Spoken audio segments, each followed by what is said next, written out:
I have the confidence, the vision, the capacity to rule. I've informed the president of my intention, but I've not informed the Nigerians yet. I'm still consulting, and I have no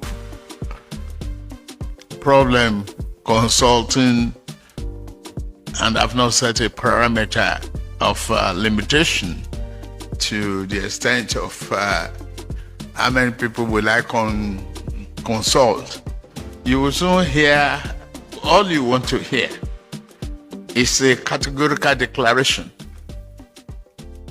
You've gotten that truth from me that I've informed the Mr. President of my ambition.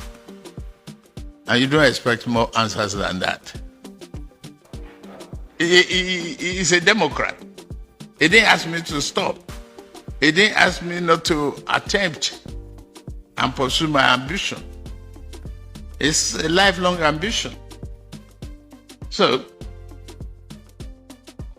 why do I expect him to say more than that? Why do you? You are running a democratic dispensation, and you must adopt the principle and the values and the virtues of democracy. That's it. About the cap of kingmaker, I've never seen the cap of a kingmaker before. Oh no, that is the truth. And I've never seen where it is written in the rule book anywhere in any country that a kingmaker cannot be a king unless you commit murder. So, whatever is your attribute, is your own opinion. Me, I want to pursue my ambition without the title of a kingmaker.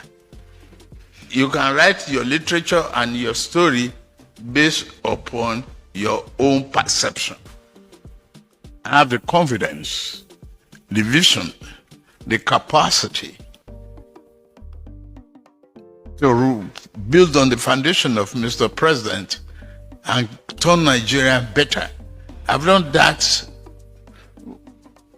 with commitment and unyielding, in Lagos State. You've seen that experience and the capacity to turn things around, and that is what we are doing. The confusion, the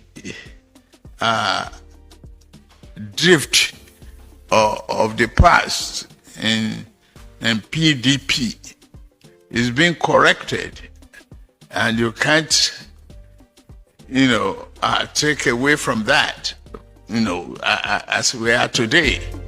Go back to the data on how many barrels of oil were we producing when we first came in, what it is today. We cannot, even at the time we came in, we did not pay the counterpart fund to start our rail line. Today, you enjoy the comfort of having rail from Lagos to Ibadan. You have the Kaduna, and you have the one for Kano still on the aggressive pipeline. You see excellent infrastructure. I just come from Azare, and I've seen good roads. The carnage of dying on motor vehicles is reducing, except lack of compliance with a lot of Nigerian drivers and VIOs. So, let us think back. Let us be intellectually inquisitive as to the past and the present, and what the future holds for Nigeria.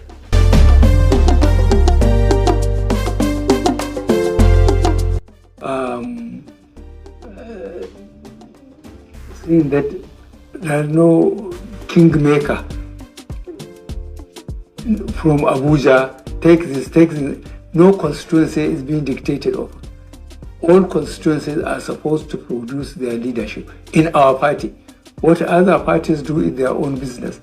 But we want to make sure that our party members understand that they are respected, no matter from polling unit, from ward to polling unit, or polling unit to ward, to local government, to state, and up to Abuja.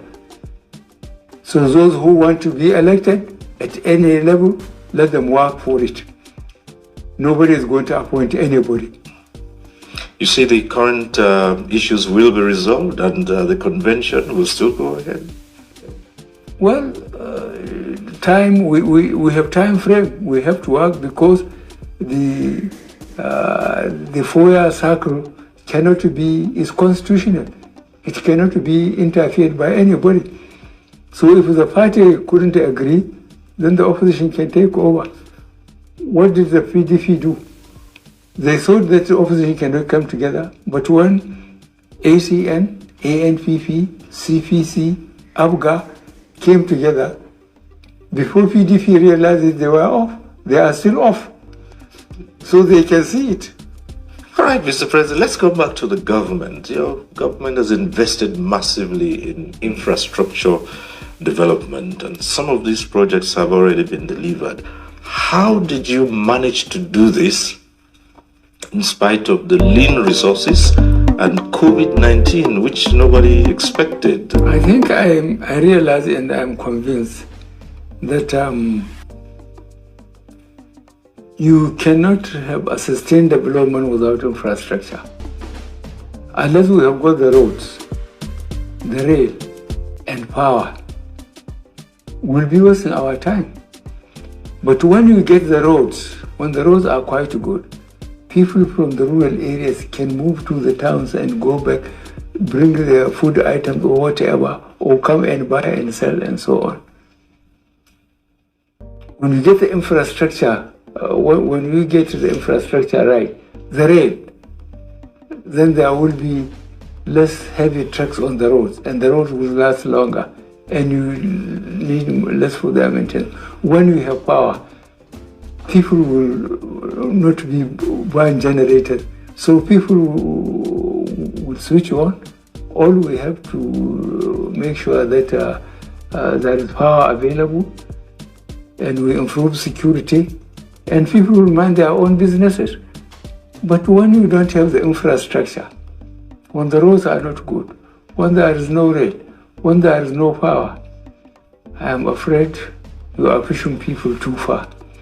Speaking of power, Mr. President, quite recently you appointed a new minister. Is that a sign that you were not pleased with the development of the power sector? I mean, electricity generation and distribution are still very problematic now. Yes, well, I just have to try another member of cabinet that I thought really will understand being an engineer and appreciate our problem of power.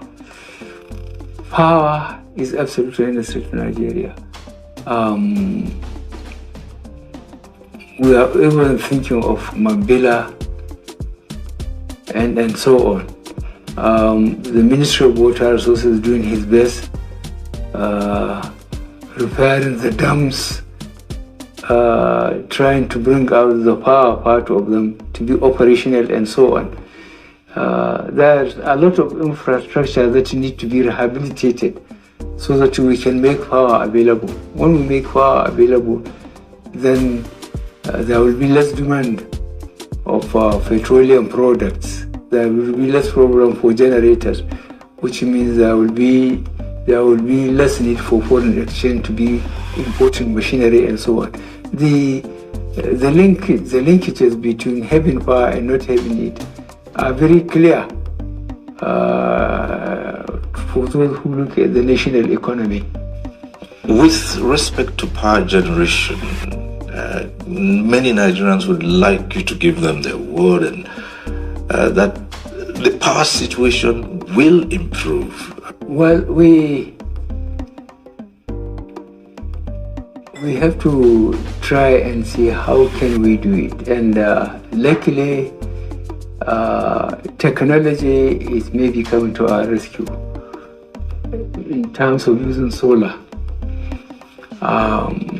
You see, conventional power, the lines, they are so costly and easily sabotaged. Remember, a number of lines are sabotaged in the northeast by Boko Haram and so on. But when it is, when we are using panels, solar panels,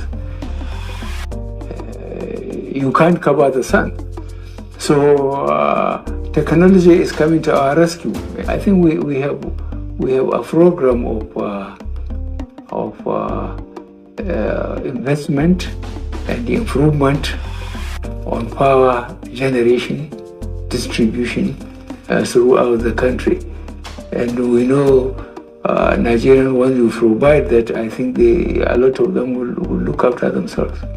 Let's go back to the global pandemic which has hit the world. COVID-19, it continues to ravage the world. And now we have the variant Omicron. What is your government doing to develop the capacity within this country to be able to have local solutions to these challenges, like developing or producing vaccines, so we don't depend on the world, people who donate and sometimes donate vaccines which are close to expiry? They are working very hard, working with the Ministry of Health to develop vaccine, as you mentioned. We are working very hard to, but we shouldn't make any noise about it until we succeed. This is the important thing. But we are doing something about it.